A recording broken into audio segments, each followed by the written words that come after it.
On approche de la fin de l'année, on commence à avoir une idée un peu de l'évolution de la filière caprine en 2017. Pour ce qui concerne la collecte, on a eu un début d'année un peu plus difficile que l'année dernière, on va dire, avec une collecte en recul sur le premier semestre. Donc fin juin, on était à moins 4% en volume cumulé, donc 10 millions de litres de retard. Et depuis juillet, et ça a été très marqué depuis sur les mois d'août et septembre, on a une collecte qui est en rebond, donc à plus 2,6% en août. Et là, on se rapprocherait des 3% a priori sur la collecte de septembre, d'après les données France Agrimaire. On a un retard de collecte qui se refait petit à petit. Et puis la tendance semble être la même sur les enquêtes hebdomadaires. Donc côté espagnol, il se passe la même chose. On a eu aussi un début d'année assez compliqué, et puis là, maintenant, ça augmente. Alors tout ça, ça permet de voir un peu plus sereinement la fin de l'année, puisqu'on avait quand même des stocks qui étaient au plus bas. Donc à la mi-juin, on était avec des stocks à quasiment 40% en dessous de leur niveau de 2016, qui étaient déjà relativement faibles en comparaison de ce qu'on considérait des stocks normaux, donc sur la période 2008-2012. Et puis là, les fabrications étaient en fait en augmentation. Donc c'est ce qui expliquait en fait une collecte en recul et des fabrications qui continuaient sur leur niveau de 2016 faisait qu'on tapait un peu dans les stocks. Et depuis, on est à des stocks relativement faibles, mais qui se sont un peu refaits sur les mois de juillet, août, à la faveur d'une réduction des fabrications et d'une collecte qui a réaugmenté, aussi bien en France qu'en Espagne, ce qui fait que malgré des stocks toujours plus faibles que l'année dernière, on peut s'attendre à avoir, disons que la fin d'année devrait se passer assez sereinement.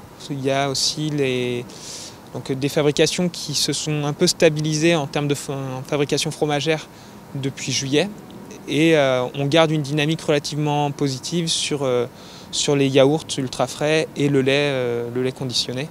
Donc on est en volume cumulé fin août, on est sur des croissances de l'ordre de 14% en lait et 12% en yaourt.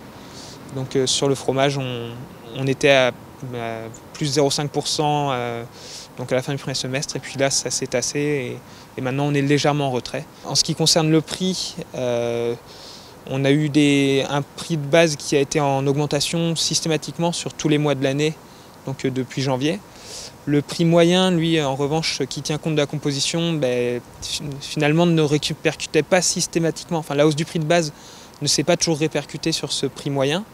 Donc ça, c'était la faute d'une composition en retrait par rapport à 2016.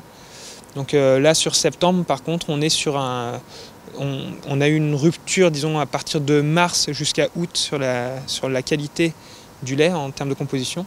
Et depuis septembre, on a eu un rebond, on a repris 1 gramme par litre pour aussi bien en taux butyreux qu'en taux protéique par rapport à septembre 2016. Et donc on est là sur un prix du lait en septembre qui était à 740 € les 1000 litres en moyenne, donc 20 € supérieur à son niveau de l'année dernière. Et donc on a enfin une composition qui a permis de répercuter pleinement la hausse du prix de base sur le prix moyen. Même si le prix du lait est en hausse, il y a un petit bémol à ajouter, c'est que les charges en élevage, elles aussi, augmentent. Donc elles ont pris 2%, quand le prix du lait a globalement, lui, pris plutôt de l'ordre de 1% sur l'ensemble de l'année. Donc c'est aussi un point à ne pas oublier par rapport à la rentabilité des élevages. Et puis évidemment, la question qui reste en suspens aussi, ce sera les installations par rapport à l'année prochaine. Puisqu'on a plusieurs entreprises qui portent des projets qui là demandent ont encore besoin de producteurs. Au niveau de la consommation, donc on a une consommation qui par rapport à 2016 semble avoir atteint un peu un palier. Donc on n'a plus cette augmentation systématique et on retrouve un équilibre dans le jeu des volumes et des prix, avec une relative stabilité, une légère augmentation. Donc on est quand même sur un marché qui continue sa progression, mais plus avec le boom qu'il a connu sur les 2-3 dernières années.